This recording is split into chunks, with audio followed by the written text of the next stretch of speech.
Pushkin.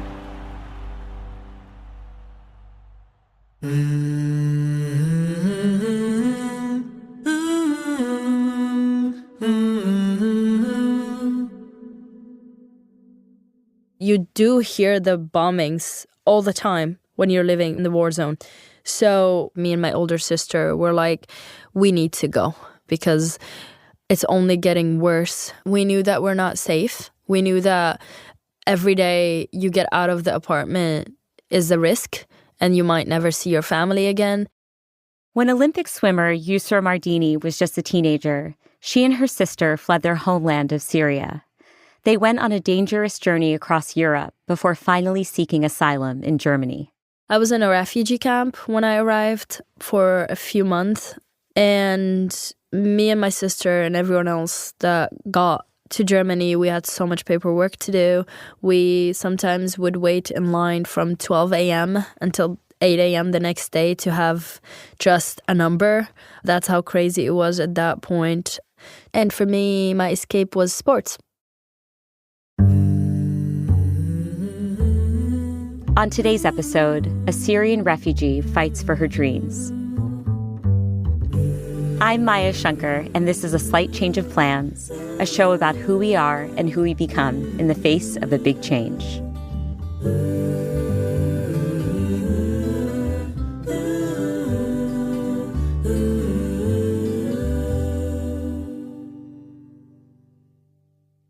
As a teenager, Yusra cared about two things: hanging out with her friends and swim practice.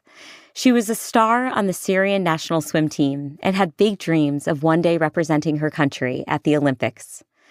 But as the Syrian civil war intensified, even everyday activities, like walking to school or a friend's house, became dangerous.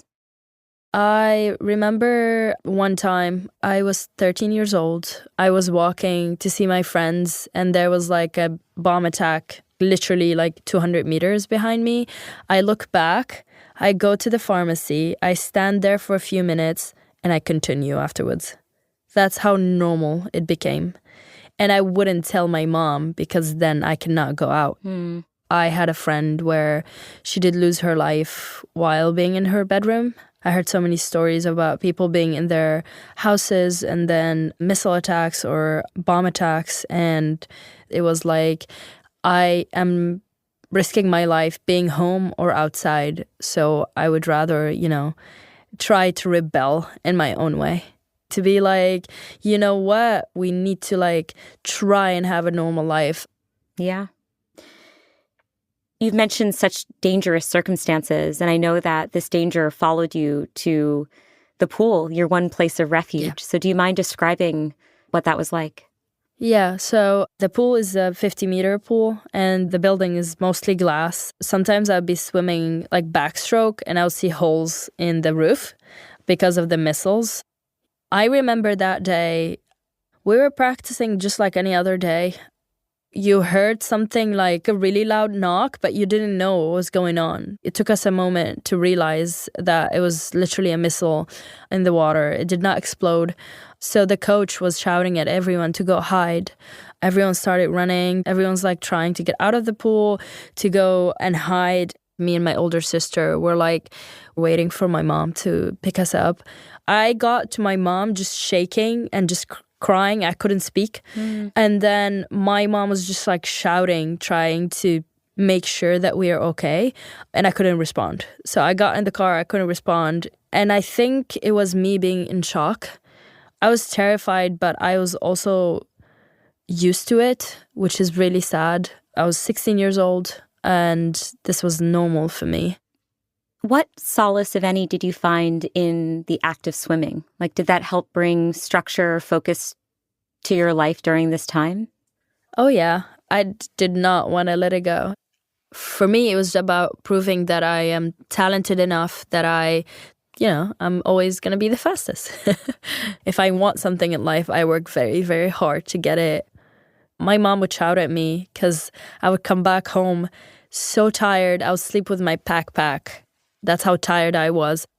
When did you and your sister first realize that you might want to try and leave Syria? Because, Obviously, what you've described, Yusra, is so unimaginably harrowing, but it's still so challenging to imagine leaving everyone and everything you know and love behind. I mean, it's just hard to understate the pull of home. Yeah.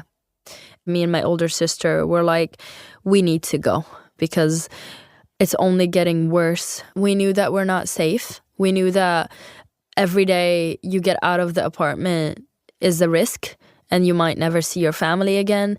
So the first conversation that we had was with my dad. We were like, we need to go to Germany. They were just welcoming refugees. And he said no. My mom said no. For my parents, the conversation was not even on the table for us to leave. Two girls living alone, that's insane. And my dad was like, find me someone I could trust. And then our cousin came by and he was going with his uncle. So then we opened the conversation with my family again. And then it took 10 days for us to leave. My mom was crying every day for 10 days straight. They booked the flights from Lebanon to Turkey. We got to the airport and I remember we got on the plane and the flight attendant was like, please do not steal the life jackets. Wow. Yeah, they said that on the plane. Because they knew so many people were headed down towards the same mission you were. They knew. Yeah, they knew. There were thousands of people trying to escape Syria. Were you scared, Yusra? You say everything so matter-of-factly, and so I'm just so curious. And you were 17 years old at this time, right? Yeah, I think this part I'm thankful for my parents for because they raised us to be ready for everything. And every time I doubted anything, I was like, my sister's here. She's here. I used to beg her for sleepover in her bed, even though we're in the same room. Oh. So she gives me sort of some type of peace, even though we're very different. Me and my sister were very different, but whenever she's there, she was like a parent for me too. How much older? 3 years. So I was like, okay, my sister's here.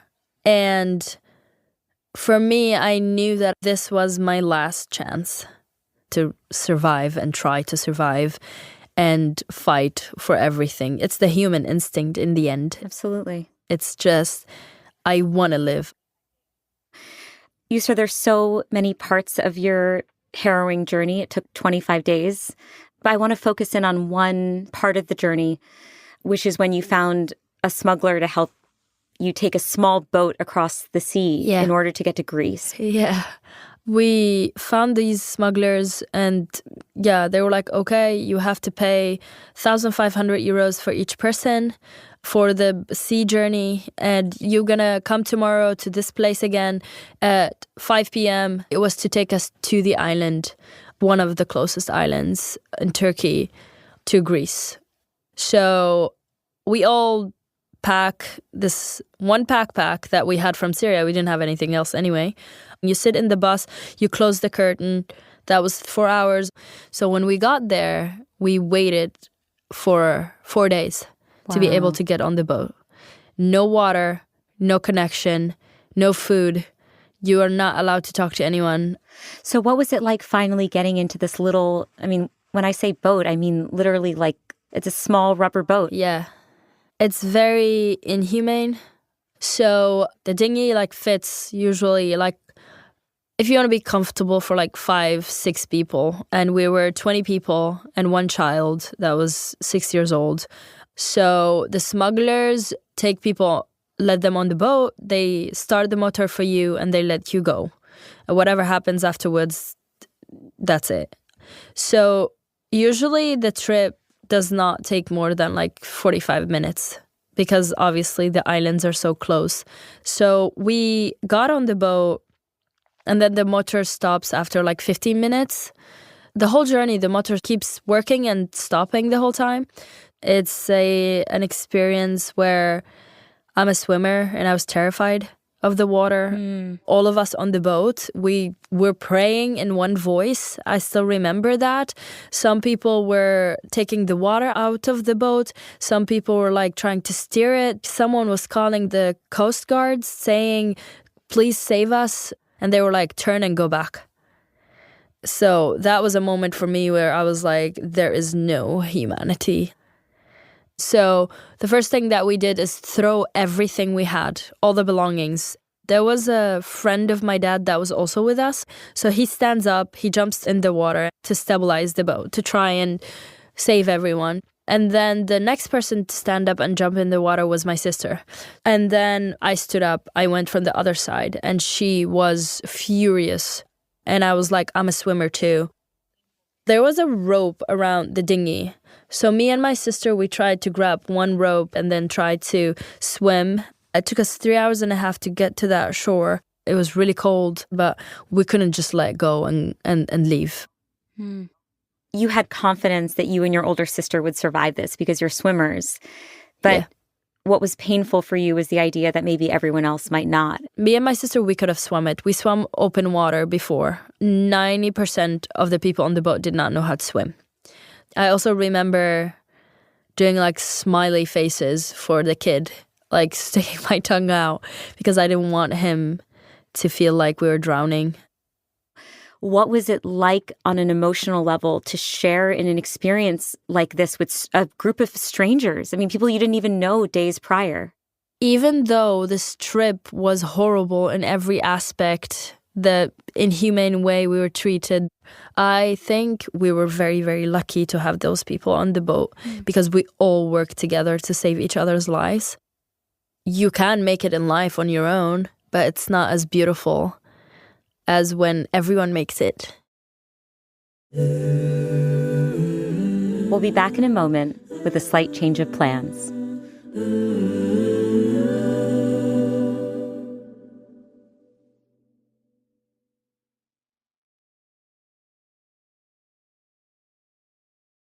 Everyone in Yusra's boat made it safely across the sea to Greece. After they arrived, Yusra and her sister continued their journey mostly by foot through 4 more countries before finally reaching Berlin. They were accepted into refugee housing where they found safety but little privacy. Yusra spent her days filling out mountains of paperwork to seek asylum. She missed her family and swim practice and the warm weather back home. The moment I got to Germany, it was gray and cold, and I did not like it at all. I was saying I'm going to go back home soon. This is temporary. I didn't want to give up on going back to my country.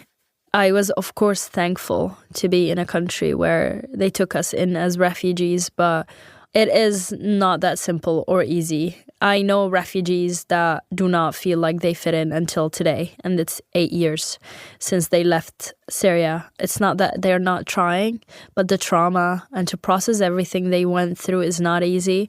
Not everyone's welcoming. Me and my sister, we were very, very lucky to meet incredible people that wanted to help, but not everyone meets people that want to help and want to make them feel at home. Yeah. So I was in a refugee camp when I arrived for a few months, and me and my sister and everyone else that got to Germany, we had so much paperwork to do. We sometimes would wait in line from 12 a.m. until 8 a.m. the next day to have just a number. That's how crazy it was at that point. And for me, my escape was sports. I think after 3 months of getting to Germany, we made an appointment with a swimming club, and the coach goes, okay, can you go change and jump in the pool? I want to see your skills. We go, there's one problem. We don't have swimming suits. Can you give us swimming suits? Right. So he goes and grabs swimming suits, and we swim. I think, he was really surprised by like the skills and level of us swimming. And after that, I went back to practice. Wow. Yeah. You go back to practice and you're in the pool again. So walk me through what that evolution was like. Yeah, so I met Sven, which was my coach at the time. I sat down with him and he said, what are your goals? And I said, I want to go to the Olympics. And It was 2015. So my goal and his goal was that I participate at the Tokyo Olympics 2020.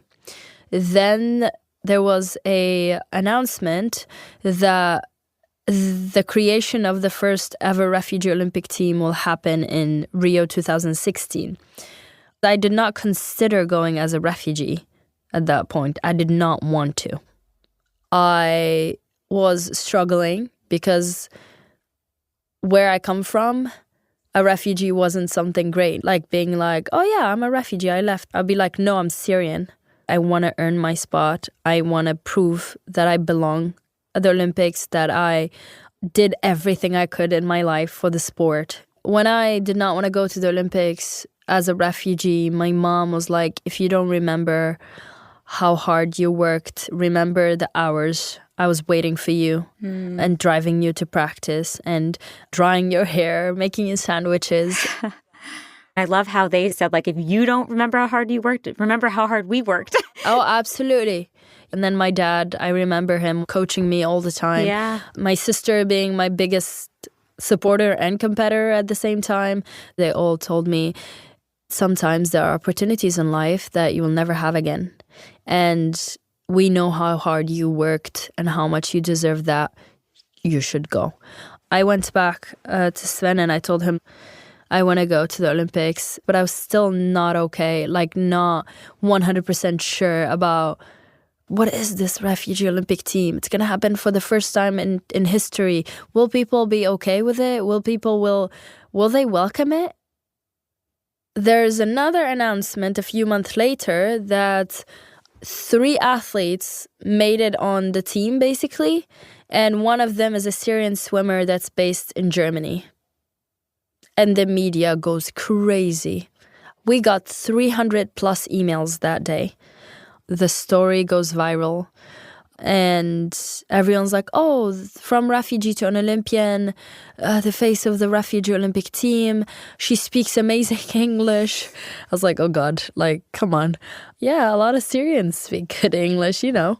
I won my heat when I swam, so that was also really insane.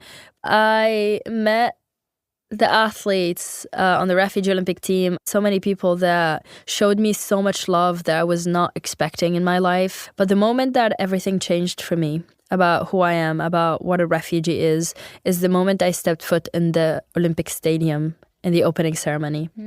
I realized that every person in that stadium stood up for the team. I met the team and I realized that this team is just about to give the world a very strong message. We do not come from the same countries, yet we are forming this team that sends a message of hope to the world. It was an incredible time for me, and that's where everything started. Yeah. Your experience in the 2016 Olympics changed you so much that you opted to be part of the Olympic refugee team in 2020, right? That was a proactive choice. Tell me a bit more about that. Yes. I decided to go to Tokyo again, and I was working really hard to be there. And the Syrian team reached out and told me, you qualified for us and you can go with Syria. And I respected that. And that was a happy moment for me because it was something that I wanted to know that I've done in life, but I chose to compete for the refugee Olympic team because of what I am trying to do in life right now, which is change the people's perspective and ideas about refugees and what can we do and what can we not. So yeah, I competed again for the refugee Olympic team.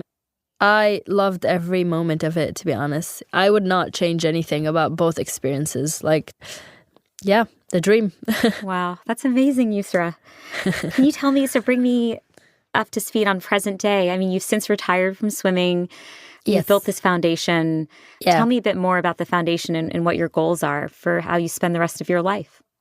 I decided that it was time to move on from swimming, and it's time for studying. I study film and TV production because I'm a storyteller, and I want to be able to tell other people's stories, not just mine. I know that the events that happened in my life are so insane, but I am so thankful because now I get to say, I know that I can help people. And I know that I can tell people that they can help others. And that coexistence is really beautiful. Last year in June, I decided to launch my own foundation. And it is a nonprofit foundation that is focusing on helping refugees through education and sports, because I felt like my education and access to sport helped me become who I am today.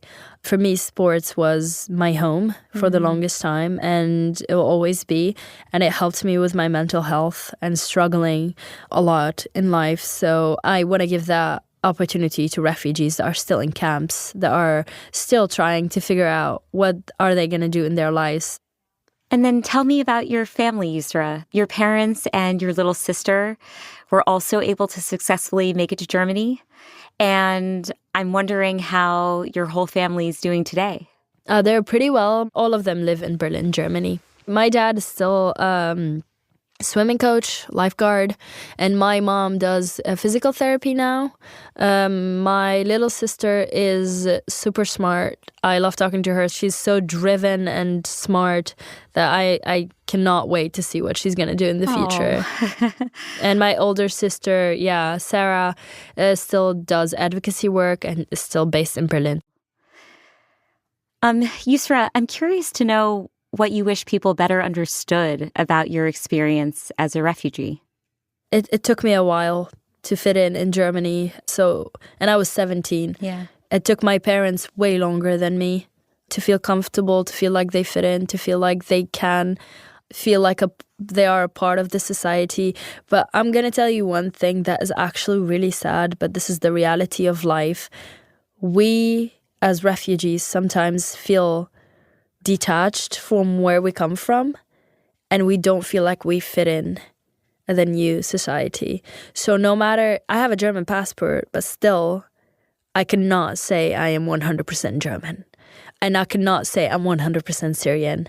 And I cannot be like, I'm Syrian and German. There's like a piece, like a small piece that's gonna always be missing somehow. And this is a pain that refugees have, that they're going to have for a very long time. And that's okay. And that's normal.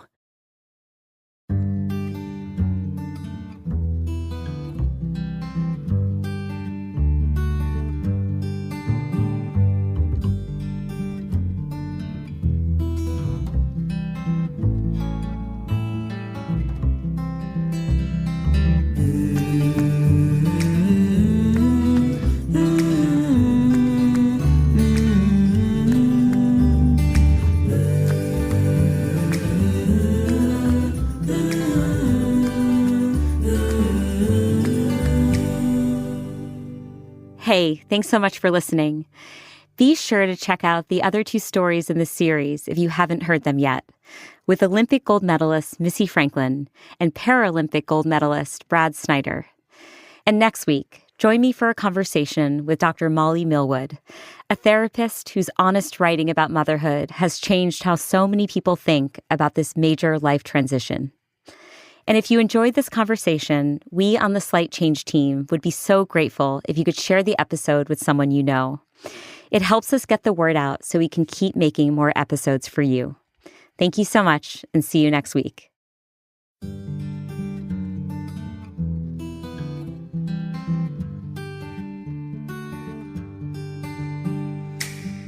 A Slight Change of Plans is created, written, and executive produced by me, Maya Shankar. The Slight Change family includes our showrunner, Tyler Green, our senior editor, Kate Parkinson Morgan, our senior producer, Trisha Bobita, and our engineer, Erica Huang.